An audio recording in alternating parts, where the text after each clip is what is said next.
Jagradev, Jai Masters. In general, almost all people have a very deep misunderstanding of the spiritual path. But there's a reason for that. Almost all people are not okay. Doesn't mean they're at war, they're suffering, their body's sick. It means they're not okay. They're looking for something, they're missing something, they're seeking something, you're yearning for something, or they're trying to avoid something that they really don't want. Inside, it's not naturally okay. How do you know that? Because you're always reaching. You're always trying. They make it holy that you're striving to be okay. That's not a spiritual state. A spiritual state is you are okay. You are okay. That's the absolute truth. Every single one of you is the most okay being that ever walked the face of the earth. All the time, every time, all the time. Then if you understand that, and people don't, they think they need things to be okay. They need a relationship. They need money. They need to travel. They need a vacation. They need to this. They need to that. They need to have the food they like. They need to stay away from stuff they don't like. Like you think that you're not okay. Therefore, you need things to be okay. You need to avoid things that make you worse. And if you want to argue, how long has it been that way? Your entire life. There was the toy you wanted to have. There was one that got broken. Your sister got this. Your mother got this. And you didn't get to do this. Your entire life, you've not been okay. Well, not always not okay. Sometimes you got what you wanted. How long did it last? When was the last time you got what you wanted and didn't want anything else? It doesn't last any time at all right? It's not about renunciation. It's not about renouncing what you think will make you be okay. That's ridiculous, especially if you do that in the name of God. I'm going to learn to love God by renouncing every single thing that I think will make me feel better. You will not love God.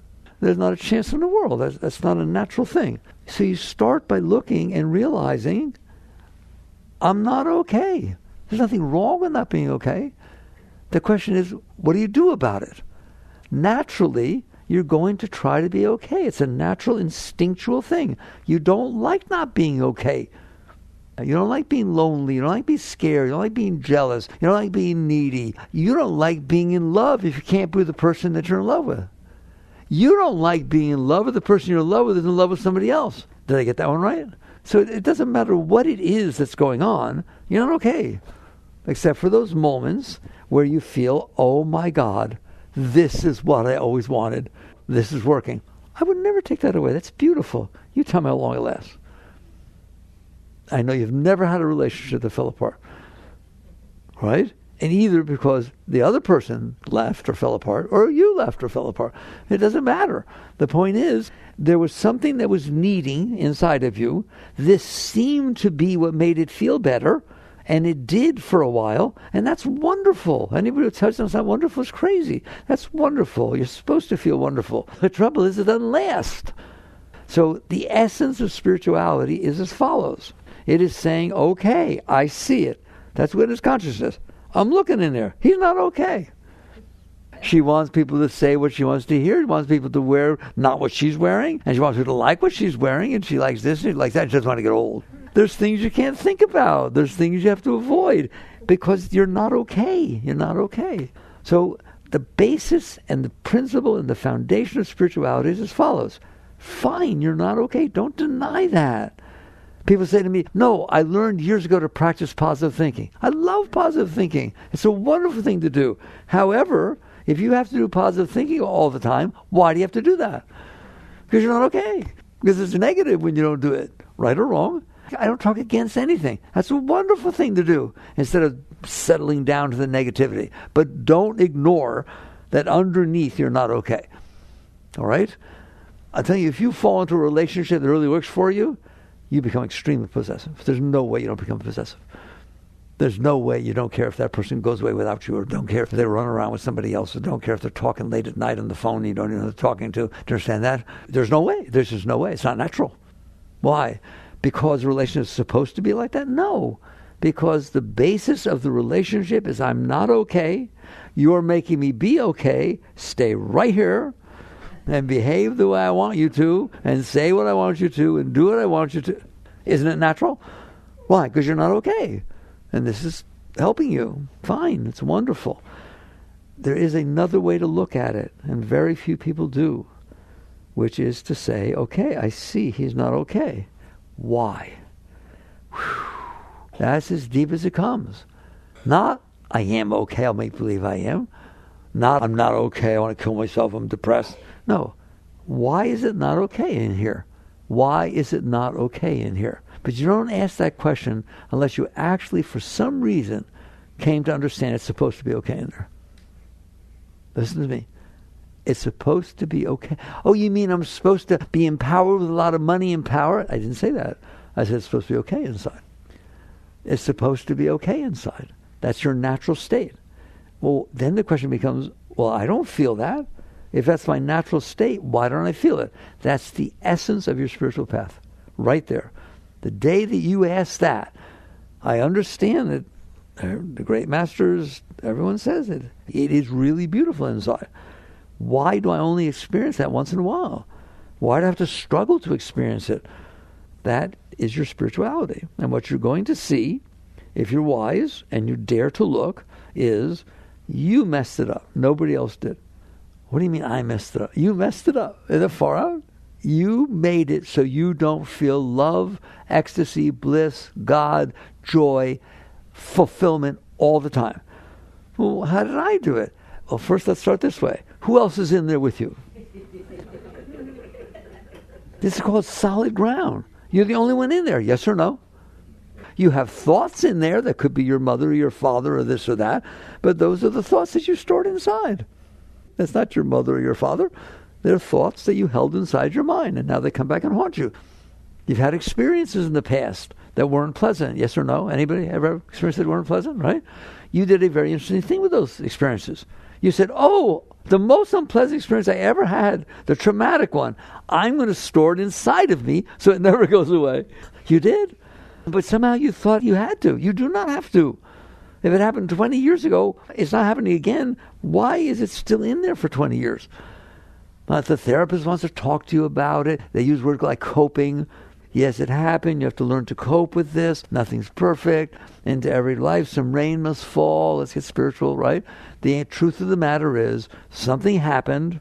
It did, although it wouldn't be in there. Something happened, and you couldn't handle it. You could not handle that it happened. And you want to say to me, I shouldn't. It was bad. It was not fair. I didn't do anything. It wasn't just. It doesn't matter. And you don't like when I say that. What do you mean it doesn't matter? Did it happen? I'm like Zen.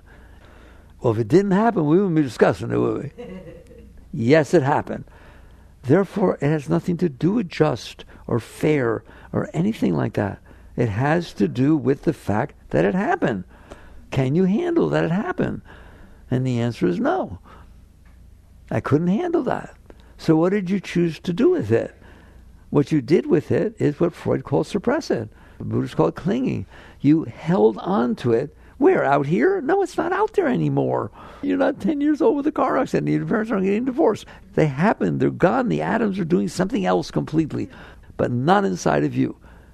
You chose, not really consciously, but you chose to say, I can't handle this, and I don't like this, and this should not have happened. What happened should not have happened. You want to bet? How much you want to bet? You go there and research from the moment it happened to everything that made it happen. You're going to find out it had to happen. The law is called cause and effect. He did this and he went there, and then somebody says something mean to him, and he ate some pizza that was bad, and by the time he came home, he had a stomach ache, plus he was mad at this person, and he dumped on you. How could you do that? I didn't do anything. It has nothing to do with it. It has to do that the forces of creation came together and coalesced together to cause that moment to take place. I'm not going forward any more in this talk unless you understand that. It's called reality. It's not called I don't like it. It's not called it shouldn't have happened. You're wrong. It had to happen. But that's how you grow spiritually. It wasn't personal, but he was yelling at me. How many factors in his childhood and all the things he went through and just what happened today and last week determined that he was in a yelling mood and you just happened to be standing where he's standing. If any of those things were different, he wouldn't be yelling. Therefore, you didn't do it. It's not as personal as you think it is. not even close to as personal as you think it is. It just is what it is because of all the force that made it be that way, and you just happen to be standing in that place at that moment to interface with those forces. But you don't look at it that way. Why? Because I didn't feel good. I can't handle it. If you can't handle it, you do the funniest thing in the whole world. You say, I can't handle it, so I'm going to store it inside of me. Does it come back up? Of course it does. Why? Because it's energy. Every event in creation is the summation of all the energies that make it happen, and it's passing through creation. It'll cause the next effect, won't it? This cause will cause the combination of the next effects. You're just in the way. Go stand at the ocean and watch the waves and decide which wave you want to do what you want it to do. And say you had a terrible time at the ocean because none of the big surfing waves happen. Why doesn't God like you? Why doesn't the ocean like you? You hear me? I'm sorry. You want to go to the ocean? Enjoy watching what's there. Come in harmony with it. Don't expect it to be in harmony with you. Everything is in harmony.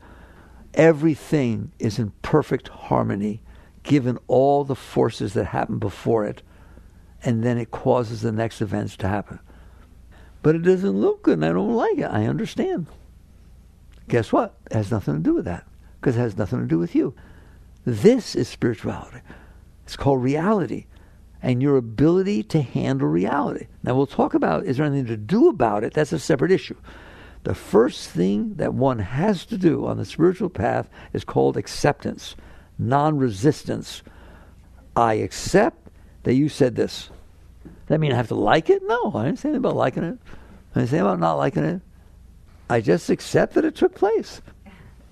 Reality is spirituality.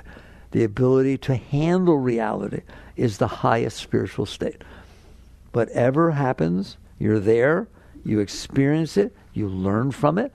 Every single energy that comes in and passes through you, you learn from it. You're a better being. If nobody ever yelled at you, I don't want to be around you. You'd be scared to death of anything. Okay? If you never ate anything that didn't taste good at a restaurant and spit it out, you haven't lived. You missed experiences. Now when something happens, you don't know how to deal with it. Whereas somebody who's mature and experienced things, they went through lots of experiences.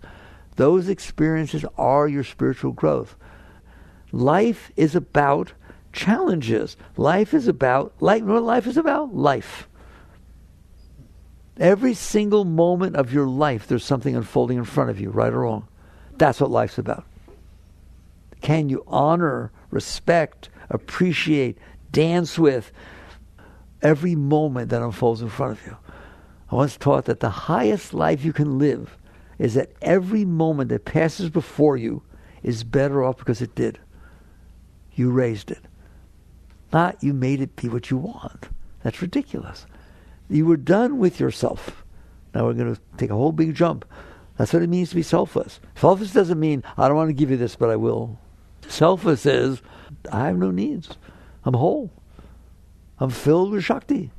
I'm filled with this. What does that mean? I'm filled with this constant upward flow of energy. It's constantly like just geysers pouring up inside of me, feeding me with love and joy and inspiration. That's called Shakti. Okay? And that's what's going on. So somebody comes up to you and a moment unfolds in front of you and there's something you can do to help, something to give. Why would you not? You don't need anything. That's selfless. Not that you made yourself be selfless. There's no self left because there doesn't need to be. There doesn't need to be a personality. There doesn't need to be a self-concept. I'm a kind of person that does this. I'm a kind of person that does this. Well, what happens if you can't do that? What happens if that's not what unfolds? Then I'm the kind of person that gets upset. Okay? I feel depressed because life's not doing what I want it to do, et cetera, et cetera, et cetera. And eventually you catch on. Life is doing just what it should be doing, as terrible as that sounds, and is unfolding in front of you. And are you open enough to honor, respect, accept, surrender? And that's a touchy word too, because people misunderstand that. Surrender to the reality of what's unfolding in front of me. Let's say you are. Then you can help. If you can't stand the sight of blood, don't bother showing up in my car accident, because you ain't going to help. If you can handle the sight of blood, doesn't mean you like it, then you are of some use to the moment unfolding in front of you. That goes for everything. Every single thing. If you can handle it, you can help. If you can't handle it, by definition, you can't help because you can't even handle that it happened. I can't handle what you said to me. I can't believe you said that. No, you cannot say that. Okay, I'll bet I'm not helping you. I am of no assistance to whatever reason you said that, because all I care about is me, and I'm manipulating every single thing to make it so I don't have to deal with the garbage going on inside of me. As opposed to, wow, who thought they were going to say that? Okay, shh, what's going on? You're helping somebody, but you go through life without being able to handle things. And they almost teach you that you're not supposed to be able to handle certain things. They're so wrong, you shouldn't be able to handle them. There is nothing that has happened that you're not supposed to be able to handle. Why? Because it happened. You don't get to design the universe. It's already been designed. It's already coming out of the quantum field. They now understand that nothing is the way you see it. That there's basically wavelets of energy down there, just wavelets of energy. And that they seem to behave like electron, neutron, and proton. They're not. Quantum physicists, they use the word particle in quotes. But what are subatomic particles? There are no particles. There are wavelets due to disturbances in the quantum field, and those wavelets throw off magnetism, throw off spin and color, they throw off qualities, and those qualities interact together and they make atoms and they make molecules, and there's nothing happening, there's nothing there. You do not understand that. Then what are you getting upset about? What do you say is wrong? I can't help myself. I never studied the physical sciences, but I keep a periodic table in my study, a nice big one. And I would take you there and ask you a very simple question. I don't care if you know the elements. You don't have to name the stupid elements. I'm going to ask you, which ones do you like and which ones don't you like? Which ones are male? Which ones are female? Which ones are the devil? And which ones are the angel?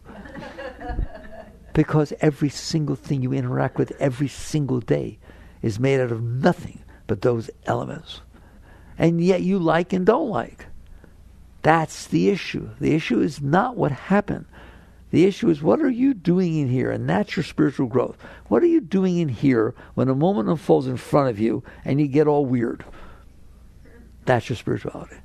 But what you're taught and what people think is, if I go to church or the synagogue and I pray and I'm good and I be careful about my karma, and if I do all these things, nothing bad will happen in front of me. That is the worst teaching that could ever be taught to you. Maya Shakti gave us that Durga statue back in the 70s, right? Beautiful saint, very high being. She sat up here and she said, problems are the nectar of life. Guess what? Problems are the nectar of life. Well, I already told you, if you get every single thing the way you want it, you will not grow. You will not change. If you get a relationship where that person always did every single thing you wanted, that is the worst relationship you could ever be in. Why? You're not having a relationship with a person. You're having a relationship with yourself. You're having a relationship with yourself. And where did you come up with those concepts and views of how it's supposed to be? Always due to your blockages. You've had situations in the past where someone yelled at you, you didn't like it. You had situations in the past where someone pulled the blanket away at night. You did all these little things. Make sure it never happens again. So you're literally saying every single thing I stored inside of me as negative, you better not do it. Therefore, I will never have to deal with myself. I will never have to deal with the challenge of this stuff I stored inside. You will not grow one single iota spiritually. It is not about getting what you want. It is about honoring and respecting the reality of life and seeing why you can't do that. And what you're going to find out really quickly, and it's what all the great ones taught you, is you got stuff in there. Do you have stuff in there? Are there sensitive little spots that when they get touched, it gets weird? Either weird negative or weird positive. Can you get weird positive? Right? Can you be perfectly happily married and go out and take tennis lessons from a really handsome or beautiful tennis coach and find yourself feeling what's making you really weird and you don't know what to do about it? Because you can't handle anything, positive or negative. Okay? And so you eventually get centered and you say, wait a minute, I'm in here, but I have a roommate who's kind of screwed up. And I watch him or her all day and has preferences and concepts and views and opinions and likes and dislikes. And instead of saying, yes, of course I do, and I'm going to get those, which means I don't want to grow. I don't want to be open. I don't want to feel love all the time. I want conditional love, not unconditional love. But it's conditional love. I feel love if you do exactly what I want you to do. And the moment you don't do what I want you to do, I guarantee I don't feel love. And it can change in a second by how you looked, by what you said, everything. Okay, that's how you're going to be. And then you're all going to feel love if everything's exactly the way that your stuff wants it to be. Eventually you wake up. This is called real spirituality. And you sit there and say, yeah, I can do that my whole life. I can sit there and struggle and fight and manipulate to get things the way I think they need to be for me to be okay. But then I have to struggle all the time. If you're out there making people, places, and things be a certain way for you to be okay, you've taken on quite a burden. Because you don't know what they're doing when you're not with them. You don't know what they're really thinking. So you get to the point where you wake up and you realize what's going on. You're not okay. And are you doing things to make it so the reason you're not okay goes away? Or are you trying to compensate for the reason you're not okay? To put a thing on top of it. Put a Band-Aid on top of the cut instead of healing it. And that is the path of spirituality, where you sit there and say, bring it on. Bring what on? Bring it on. Whatever needs to unfold in front of me, the first thing I'm going to do is look at my resistance. Because I don't want to have resistance. Do I have resistance? Yes. Can I see why? Yeah, Daddy did this, Mommy did this, first boy. Right or wrong? Come on. Freud wasn't the only one who saw this. You can see it going on inside of you, can't you? If stuff comes up and you push it back down, you better pay attention. If you have dreams that are kind of recurring, you better pay attention. See, all this psychology of it is just natural spirituality. It's basically sitting there saying, there's something wrong in there that this thing keeps coming back up. Do I want to find a way to have it not come back up? Or do I want to find out why it's down there? And you're going to find out that you did it. There's no one else in there. But I was only 4. I understand. It's not guilt. There's no guilt to this. But there is ownership. Yes, when you were 4 years old and your parents got divorced, you weren't able to handle it. Fine. It's not wrong. It's fine. Can you handle it now? No. I never talked to my father ever again. Worse. I'm not getting married. Why? Because I know how painful it was to be a child in a divorced relationship. And I can't be sure that if I fall in love when we get married, that's going to stay that way. I'm not going to get married, and I'm not going to have kids. Because I don't want to do that to them. Now, if that sounded rational to you, there's something wrong. That is allowing the lowest experience that happened to you when you were 5 years old to run the rest of your life. Have you ever done that? Well, I'm challenging you. Spirituality is to wake up and look at that and say, no. Of course I've had bad experiences. Of course when I was young I couldn't handle things. Of course the first breakup I loved somebody and just, oh my God, it was so open, and then they left with somebody else, my best friend. Of course it hurt. Of course it was difficult. You were only 12 years old. You didn't have the ability to handle it, and your parents didn't help you one single iota. And so now you're grown up, you started to grow spiritually. You don't sit there and say that I'm going to let something happen back there that hurt me determine what my life's going to be like.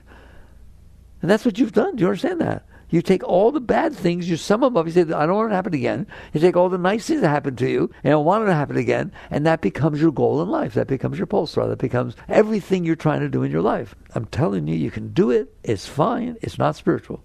That is not spiritual growth. Spiritual growth is, you wake up in the morning, you're not there yet, but you can get there.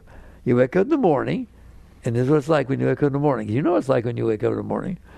Come on, be honest. What's going on in your mind? All right? You wake up in the morning, and your entire attitude is, I'm back. What do you mean you're back? Where? On the planet Earth.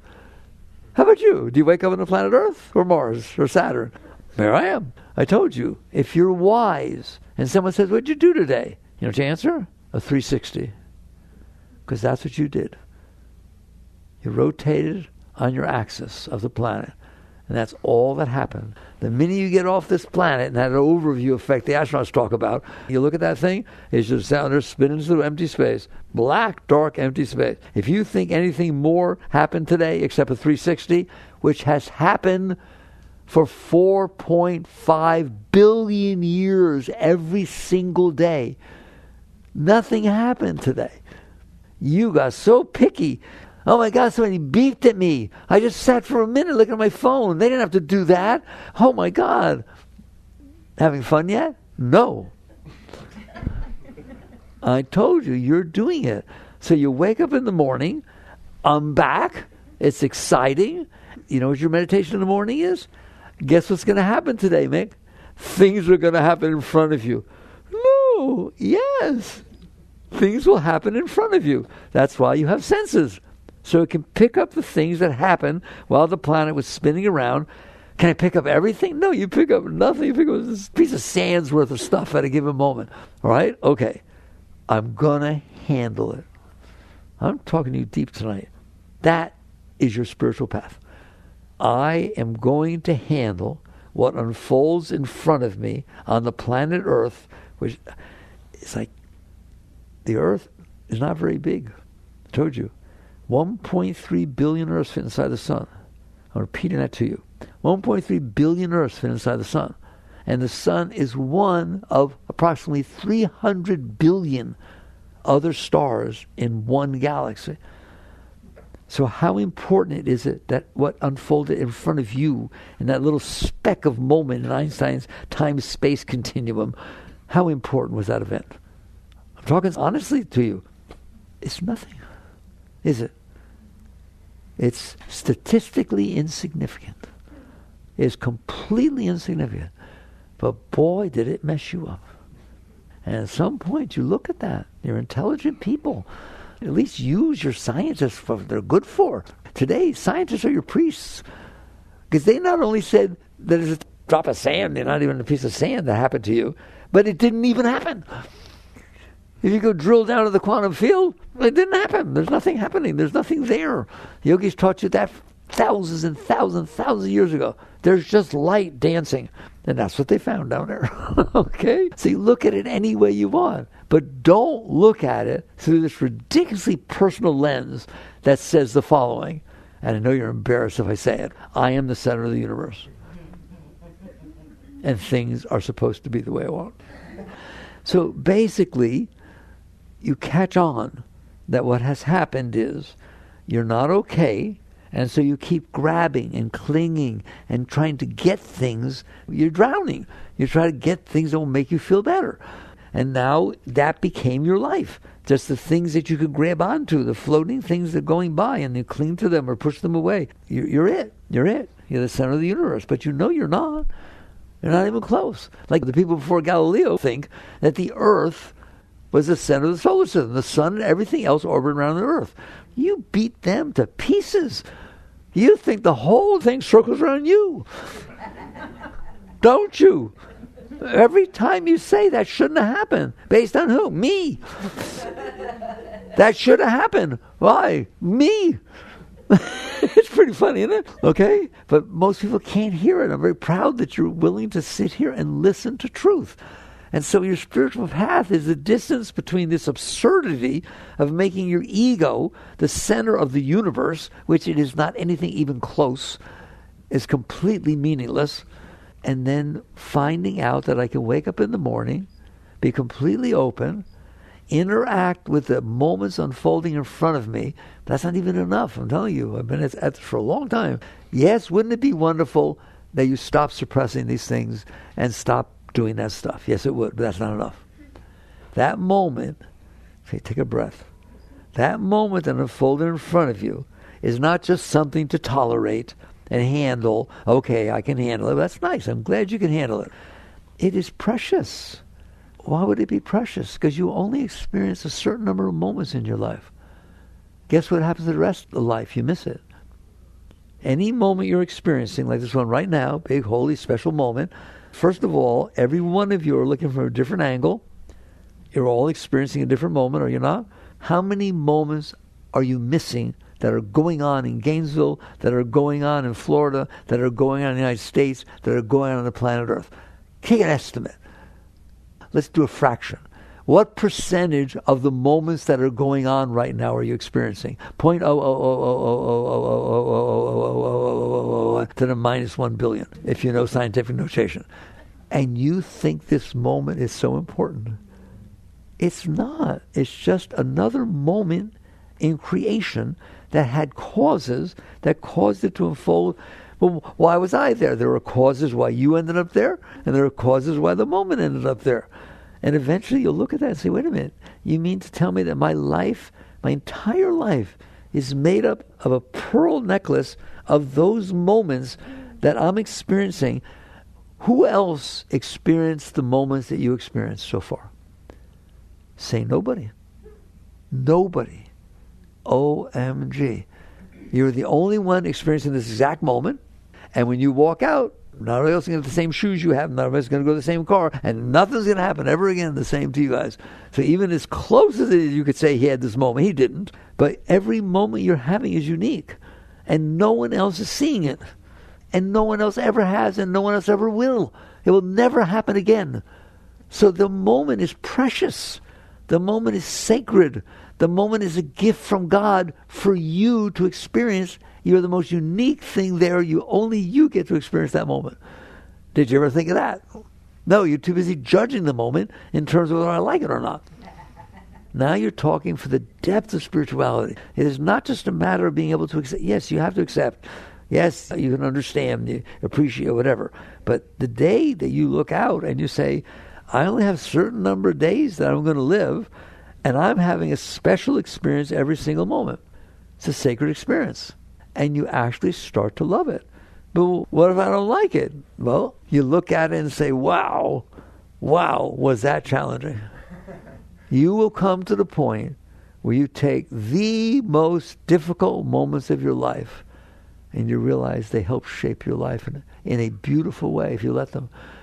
You had a terrible experience. You got mistreated when you were young. And now you look at it as, wow, I went through that. I can go through anything. I'm so appreciative. And I don't judge the people that were involved. They were having their problems. That's why people do the things they do, because they had moments that put their psyche together. What psychologists say, man's the sum of his learned experiences. So that person had different experiences, obviously, than you. And they did things that were not nice. Okay? But there's a reason they did them. And it's not about right and wrong. And then you go into deep Zen. You're going to deep... By the way, they are Christ's teachings. Let ye who's without sin throw the first stone. Forgive them, Lord, they know not what they do. That's unbelievable, right? It's not like, you better do right. It was a matter of acceptance. Acceptance. Let go. And so you get to the point where you understand you are the only one in there. You are having these experiences. You've had these experiences. You did not handle them well, did you? Don't judge. It's not guilt. It's just reality. If they're still in there, you didn't handle them well. But aren't I supposed to remember things and learn from them? Yes, things should come in and you should learn from them. If you're learning to play tennis and you're hitting the ball into the net, and every time you hit into the net, I say, okay, I can get better. I got to watch my wrist. I get a coach. And you get better every time you hit into the net. Then hitting into the net was a good thing. If you sit there and say, it's never supposed to go in the net, I'm supposed to be able to play Borg and the Williams sisters from the time I pick up a racket, right? I feel guilty. I'm not good enough. I hit into the net. Oh, my God. I don't want to play anymore. See the difference? Get that way about life. It's a sport. It's an interactive sport that's unfolding in front of you. Can you deal with it? How? So you start off with, and by the way, it's the foundation of real spirituality, we just talked about. It's not about gurus or big churches or temples or icons and all that kind of stuff. Some of them can be helpful. You're not going to jump and be finished all at once. It's a stairway to heaven. You go through what you need to go through. But you never forget this talk. You never forget. It's not about getting what I want. It's not about I'm not okay, so I'm going to compensate by making you be the way, you, including the world, everything in it, be the way I need it to be to feel okay. Then you don't grow.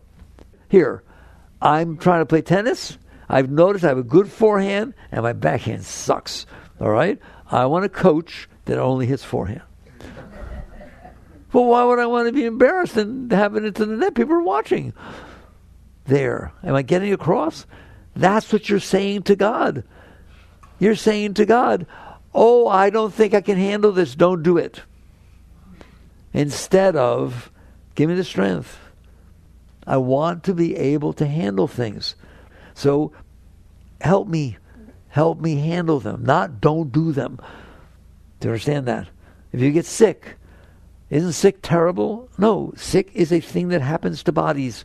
and to psyches, doesn't it? Okay? So if you notice that your psyche or your body is sick, it's a journey. And so you say, okay, I'm going to find out what the healthcare system's like. And I don't care whether you go Western medicine or Eastern medicine, that's your business, right? But you be open to realize I am going on a journey. I'm going to learn things. I'll learn things about my body. I didn't even know I had a pancreas. Where is it? And you just take the attitude that every moment that's unfolding in front of me is a gift. I'm going to show you something that I don't always talk about, but some people have the understanding of devotion. What do you mean? This creation is a pretty amazing thing, all right? And if you don't think it is, if you think science supersedes, the amazement of creation, I always take the baby in the womb, not even the baby in the womb, the single fertilized cell. You understand? It starts with that, doesn't it? There's a single fertilized cell. Does it or does it not, in approximately 9 months, turn into a baby with a heart and a lung and a pancreas and a pineal gland and all the endocrine system and all? Does it do that? Now, maybe some of you had babies. I want to ask, did you do that? How did that happen? How did that happen? Now, they can come up with all the highfalutin words that they want. Well, there's this double helix molecule called DNA, deoxyribonucleic acid, whatever it is, right? You're so proud you gave it a name. Did you bake it? Who made it? And you don't have to use the word God. I'm not even interested. But there's not a single human being that made that thing. It made the human being, right? And so there's this thing there, and it starts off in a single cell. That's what happens. And there's this twisted pair, and somehow, not with tweezers and not with surgery, it unwinds and ends up with two things, and they duplicate each other. Where did they get the matter and the atoms to make another set? Where did that come from? The food you ate, the food the mother ate, somehow got chemically broken down into molecular structures that duplicated that strand of DNA. It got made out of something. It started off as a carrot. And you did nothing to break it down. It did it by itself. And then it did it, and then it did it, and then it specialized. Who told it how to make a heart cell? Who told it how to make a muscle cell? How does that happen? That's when you get humble. That's when you realize, I am not the doer. And then when it comes out, it's about this big, a foot, and it ends up being 5 foot. What'd you do, stretch it? What did you do to do that? Absolutely nothing. You ate more carrots and Twinkies and Coca-Cola. And the mechanism that did it, and it broke that down into food, and it built these. Oh, you can't even talk about it. Everything is that way. Everything. I had the honor this week, somebody visited us, and they brought their 10-year-old child. It's very close to us, and she was brilliant. I want to talk about it. Oh my God, if that's 10 years old, I'm scared to death. Every question she asked. But one thing she said on it, we were taking a walk, I'll never forget. Right? She sat there and said, well, wait a minute. You said that plants have been here for billions of years. Well, people haven't. I said, that's right. Well, how could plants be here before people? Who planted them? Don't laugh so hard, because that's how we look at it, right? Nothing happens unless I do it. Well, that's not true, is it? So basically, every single thing in your life is as miraculous as that baby. Every single thing. The fact that this planet is sitting out there in the middle of nowheres, black, empty space. The sun's 93 million miles away, and the next closest star is 4.2 light years away. Now that means nothing to you. I just try. I can't help myself. The next star. And there's billions of them in your galaxy. What does that mean, 4.2 light years away? It means if I held a light beam above the planet Earth, go see it, big planet, and I let it go for 1 second, it circumnavigated the globe 7.5 times. Go that speed for 4.2 years every second, you will reach the next star. And you're on a planet that has plants and animals and sunshine and rain and, oh my God, And so far, we send probes everywhere, and we use these great telescopes that we have, for James Webb and the Hubble, and we ain't found nothing. And look how big it is. And you're on this planet that has all this, and all you do is complain. I don't want to get old. That's a perfect example of how you ruin your life. How about, oh boy, someday I'll be old and wrinkly. Isn't that going to be fun, right? And I have to people help me walk, and I have to be in a wheelchair. And there'll be wheelchairs. Where'd they come from? There's none on Mars, right? And you start to understand everything is precious. Everything is beautiful. Everything is amazing compared to nothing. But you're not comparing it to nothing, are you? You're comparing it to what your mind made up that you think you would like. Did you hear that? You just made up, based on your past experiences, what made you happy, what made you sad, and that's how life should be. And you're comparing every moment unfolding in front of you. How do you like traffic lights when you get 6 in a row, they turn red? That shouldn't be happening, should it? How do you like drivers in front of you who drive 15 miles an hour below the speed limit and don't use their blinkers? You talk to them, don't you? Wake up. You are ruining your life. Life is not ruining your life. Okay? When I did the interview with Oprah on the newest book, she picked out a very deep line.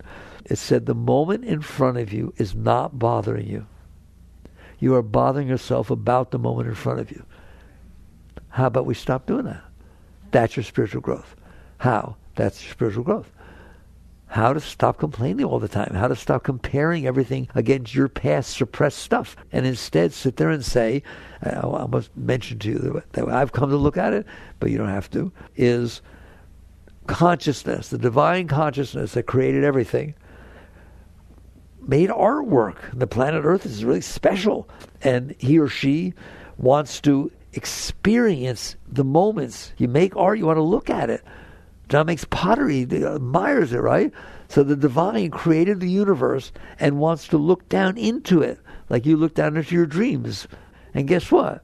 There are so many moments to experience. You were chosen to experience this one. You're an emissary of God to experience creation. That's a nice way to look at it, isn't it? And all you do is complain. You decided how you want it to be, and that's all you see now is ego. You tied it down, right? The Bible says it. It said you fell from the garden. The garden was you're happy all the time and wonderful. And now you must work by the sweat of your brow to be okay. Every moment you're trying to struggle to be okay. So the alternative is to wake up, and sit there and say, wow, everything we talked about today, I'm in here, and I can learn to appreciate and respect what is going on in front of me. But I can't while I have all this stored stuff. So now what do? I see that I messed it up. That I built a concept of myself that says that's not okay. A whole bunch of stuff's not okay. Things are only okay when they're the way I want. And you start to say, can I get rid of that? Can I get rid of the part of me that's ruining my life? And it's not your husband, it's not your wife, it's not your kids, it's not your finances, it's not the school principal. It's you. You're ruining your life by continuously not honoring and respecting the reality that's unfolding. So how do I do that? I always teach this. You start with simple things. You don't start with your big stuff. You start with the driver in front of you. You start with the fact that it's raining when you don't want it to. You start with these simple little things in your life and look at them and say, can I handle this? Can I handle that the driver in front of me didn't use a blinker or is driving 10 miles an hour below the speed limit and you're in a rush? Not do I like it. Not do I want it to be that way. It is that way. Can I handle it? And that's a rhetorical question, by the way. The answer is, of course I can handle it. I just didn't bother. I spent my whole life not bothering to handle reality. No wonder I'm a mess. So you start. Use positive thinking and breathe. Just, I call it letting go. Let go of the part of you that can't handle the driver in front of you. Let go of the part that can't handle that the sun is hot. Let go of the part of you that can't handle that it's raining when you have to get out of the car. I do it all the time. If it starts to be that way, and he said, I don't want to get it, I'll get wet. I said, did you take a shower today, Mick? Yeah. Did you get wet? Yeah. Make it a game. Have fun with yourself, all right? But just turn it into positive energy. Turn it into something beautiful. And you're going to find out that your life gets more beautiful. And then you're going to find the things that will happen that you didn't think you'd be able to handle. But now that you practice the piano, you're better playing Twinkle Twinkle. You played your scales, now you play Twinkle Twinkle. Practice makes perfect. Spiritual growth, practice makes perfect. So you practice acceptance, and the next thing you know, you're able to handle things. And I only have 1 minute, but I promised I would say it. Okay, now I can handle it. Somebody came up to me, they started yelling, they told me I did stuff I didn't do. My boss said I didn't do it. Can you handle it? Yes, I can handle it. All right, now, what should I do about this? Not because I can't handle it, because I know what you're going to do because you can't handle it, punch him in the face, or quit, or tell everybody how terrible he or she is. You couldn't handle the energy, you're going to throw it out into the world. All right? Now, I can handle it. I can handle that this took place. There's just a moment on the planet. A lot of other things are going on. Is there something constructive I can be doing to help this moment? Not for me, just for the whole, for everyone involved. That's spirituality. Now, that's a selfless act. When you can do that and that boss comes does that, and literally what you feel in your heart is compassion, that he got that wrong, and you're even slow to tell him he got it wrong because it'll probably embarrass him, and you care more about him than you, oh, cry. That's selfless. And you find a way to work it to where he doesn't have to be reactive and just raise the moment. You raised it. You do that with everything. When you're doing that with every moment of your life, you're walking a spiritual path. And every day of your life, you're growing. So that ultimately, when you go to bed at night, in the morning you woke up and said, I can handle it, I'm going to handle it. And then when you go to bed at night, you look, is there anything you didn't handle? Handle it. Just inside, see that you could have done better. And don't feel guilty. Feel glad that you got to grow. When you hit the ball into the net, don't feel guilty. Adjust your rest. And feel proud that you did better. Here's where guilt belongs. If you purposely and willfully go out of your way to hurt somebody on purpose, feel guilty. Say, might do it again. If you do your best and somebody gets hurt or this happens, you miss something, you didn't pay enough attention, right? Learn from it and grow. I just defined the entire spiritual path for you. And every moment, the darkest moments of your life are the highest opportunity to grow. Because I'm telling you, there's nothing in there but Shakti. There's nothing in there but pure bliss and ecstasy all the time. And the only you don't feel it, you blocked it with your garbage. All right? Very good. Work on these things. Jagardiff.